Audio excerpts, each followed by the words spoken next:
Both policymakers and the media are on the wrong side of history for ignoring solutions that actually improve health. I have a new study that reviewed over 12 million scientific articles related to all things COVID-19 disease severity and risk factors increasing the risk for disease severity. And guess what this paper found?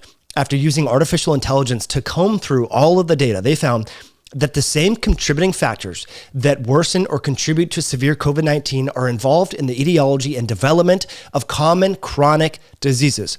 So we've heard over and over that this is the pandemic of the unvaccinated. Well, this is really the pandemic of the unhealthy. Now, I know for some of you that might be offensive because perhaps you've ignored your health over the years. So this video is not to shame you. This video and this podcast is designed to inspire you, to encourage you to make the modifiable lifestyle factors and nutrition changes to improve your health. Let's dive into the data. I think you'll find this quite interesting. The title of the paper here is Modifiable Contributing Factors to COVID-19, a Comprehensive Review by scientists in Israel. They say the contributing factors that contribute to COVID-19 also contribute to the development and exacerbation of many chronic diseases.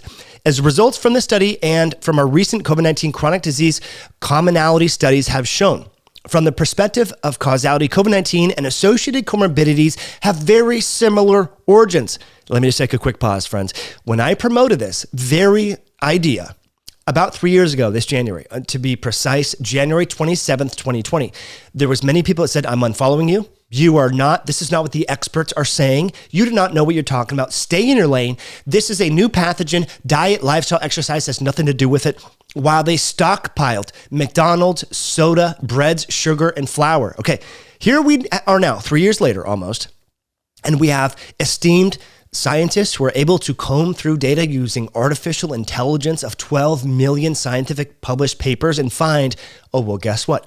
The origins of severe COVID-19 and death from COVID-19 have similar etiology as to the origins of common chronic diseases. We're talking about high blood pressure. We're talking about obesity. We're talking about, sleep apnea. We're talking about diabetes, okay? So this is one and the same. So how can we expect, if we ignore the underlying health conditions in a population that's very unhealthy and just slap a mask on them and keep giving them perpetual shots and booster shots, that is somehow going to make them healthy? You've just heard the news that the majority of COVID deaths are now in fully vaccinated people. So we are literally, by omitting this message, by ignoring this health promoting message, we're claiming lives, my friends. Remember how it was such a big deal? Every life we have to save, we have to inform, we have to mandate. Well, what about the people that are still dying from COVID? Because they have not been told that the McDonald's and the chicken nuggets and the Starbucks muffins that they're eating for breakfast is making them vulnerable, is weakening the effects of the vaccine and much more. So I think this is really important. And as I say, any long-term strategy for addressing either COVID-19 or the associated comorbidities must involve reducing/eliminating exposure to toxic stimuli and modifying and eliminating toxic behaviors, such as malnutrition, such as persistent organic pollutants, PCBs, organophosphates. They talk a lot about the different chemicals, mold toxicity, but of course, toxic lifestyle behaviors. So before we continue on, friends, I just want to welcome you back. Thank you for being here. Thanks for hitting the like button. If you're enjoying the content, please leave a comment and please share this video with a friend. As you know, exercise is one of the most important modifiable lifestyle factors that you can embark on. It improves everything from lowering your blood pressure to improving your sleep, from improving testosterone and hormone levels, improving fat loss, blood sugar control, and much more. We're huge fans of exercise, and we're also fans of pairing electrolytes with creatine to enhance your exercise sessions. So if you want to optimize your next workout, start to recover better, start to have a better workout, check out the electrolyte sticks by Myoscience. I'll put links below. You can save using the coupon code podcast at checkout. What makes this product unique compared to all the other electrolytes out there? You have real salt. You have therapeutic levels of magnesium, potassium. You also have taurine. You have a little bit of calcium citrate in there because that's been clinically studied and shown to support healthy electrolyte balance. But most importantly, you have the creatine and taurine combination that makes this very unique and very effective. So save using the code podcast over at myoscience.com. So going on here, the current approach here is virology centric. Many people were focused on the virus, a new variant. Oh, this one's more transmissible. Oh, this one evades vaccines. Oh, this one is this, right? But why are we focusing on the host terrain? This is something we talked about. Louis Pasteur talked about. It's not the microbe, silly. It's the host terrain. The germ is nothing. The terrain is everything, was the exact quote. That's now over 100 years old. So as the scientists say, They say an expanded virology toxicology centric approach would be aimed at identifying and removing the modifiable contributing factors to immune system dysfunctionality. This is the important salient word in this sentence. Immune system dysfunctionality. You have obesity, hypertension, prediabetes, diabetes. You have blood sugar irregularities. These lead to immune system dysfunctionality. Okay, so you have all these people with immune system dysfunctionality because of their poor diets, their lifestyle, their obesity, their sleep apnea, and you tell them, oh, you just need to get a new booster shot every 6 months and wear a mask everywhere you go and just overdose on hand sanitizer. My friends, this is not the solution. We need to focus on the root cause of the immune system dysfunctionality. It's not just me saying this. Yeah, of course, myself and many others have been talking about the improving immune system health for 3 years. But now you have scientists saying, hey, look, we combed through 12 million pieces of literature that have been published over the last 36 months. And guess what? We're finding contributing modifiable factors that worsen chronic disease and worsen severe COVID, and they're the same. They're two sides of the same coin. So we can no longer run and hide from pathogens and continue to implement the insane policies. And you might think, Mike, COVID's over. Why are you talking about this? No, it's not. If you work at Google, Amazon, Facebook, if you go to University of Washington or you go to Harvard, guess what? You need to not only wear a mask in most places when you're on those campuses, but you also need to be up to date on your immunizations, right? These are the same immunizations that people that have been dying in the hospital have gotten, by the way. I'm just throwing it out there. So why aren't we focusing with the same degree, matching the intensity, about lessening the immune system dysfunctionality? Because these are things that are sustainable. If we're serious about saving lives, we should be serious about this. Now, I do just want you to know the areas that are modifiable that you have tangible control over, okay? So what they focused on here, again, 12,700,000 abstract-derived phrases from PubMed, okay, over the past 3 years. And they looked at the lifestyle category, and this includes advanced glycation end products. So one of those that you should be running on your blood is the hemoglobin A1C test. They looked at alcoholism, circadian rhythm disruption, fructose. They looked at iron deficiency, magnesium deficiency, vitamin B12 deficiency, and vitamin D deficiency. They also looked at vitamin A insufficiency, poor sleep, and on and on.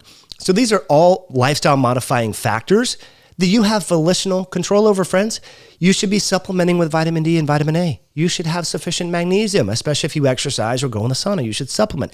You shouldn't have circadian rhythm disruption. You know now how to treat that. We've talked about this ad nauseum.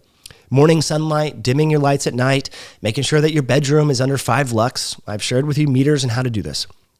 They also looked at iatrogenic categories, such as the exposure to analgesics.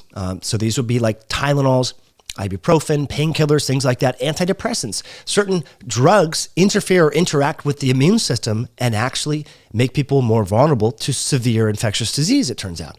And so they looked at that as well. What's interesting about this paper is they also looked at biotoxins. So we're talking about mycotoxins like mold, cytomegalovirus, herpes simplex virus, and also occupational and food exposure to persistent organic pollutants, or the POPs, the POPs, endocrine disrupting chemicals, including but not limited to arsenic, benzene, benzidine, BPA, cadmium, and much more, lead. And this, I think, is the most important category, is the psychosocial aspect of it. Stress, living in isolation, right? Remember how it was such a brilliant idea to lock everyone in their homes and isolate people? Well, guess what that does? When you're isolated, my friends, that leads to feelings of angst, anxiety, depression, sleeplessness. Well, guess what? Your immune system is not disconnected from your central nervous system. The whole field of psychoneuroimmune endocrinology has been burgeoning with research over the past 20 years. When you're depressed, your immune system is altered.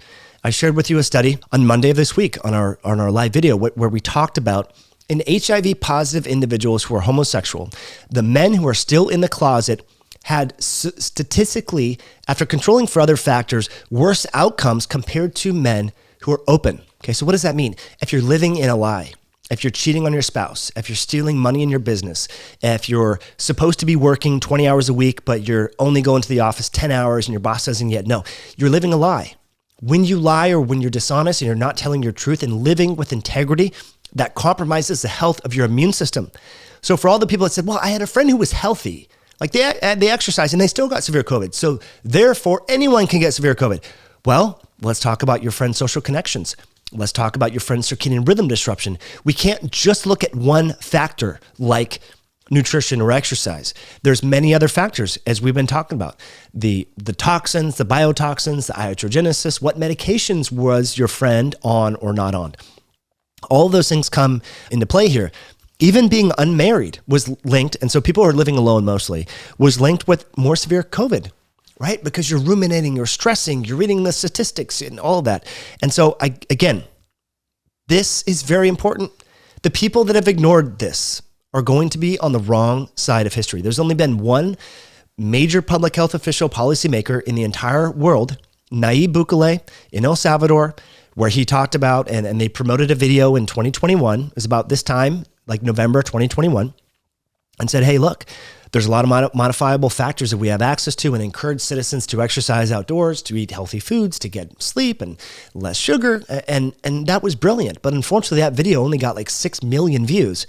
Remember, we just hit 8 billion people on planet Earth. Only 6 million people saw that video, my friend. So we need to spread this message. And I want to read to you the conclusion of this article. Any long-term strategy for addressing either COVID-19 or the associated comorbidities must involve reducing, eliminating exposure to toxic stimuli and modifying toxic behaviors. My friends, this should be the viral message. Again, so many people have literally been masking their unhealthy lifestyle with hand sanitizer, social distancing, and all the other things.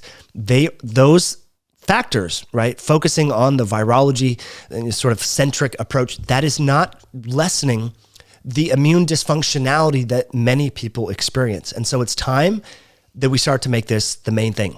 As many people have talked about, make the main thing the main thing. And this is a business, I think Jim Rohn had talked about this and other folks. So we need to focus on the root cause and addressing the root cause and not continuing to ignore it and literally put masks on ourselves forever until the end of time. I remember when it was such a big deal to ban straws, because straws were just destroying the planet. But now all these people are wearing disposable face masks every single day and throwing them away. I mean, at some point, we got to really think about the global waste and single-use waste that we're creating here and focus on the root cause. So let me know what you think about that. I would love to read your comments below. I'll share in the description links to this article. Please share this with a friend and help them conceptualize how they can reduce their underlying health conditions with diet, exercise, toxin exposure, toxin avoidance, and much more. We'll catch you in a future video down the road. Bye now.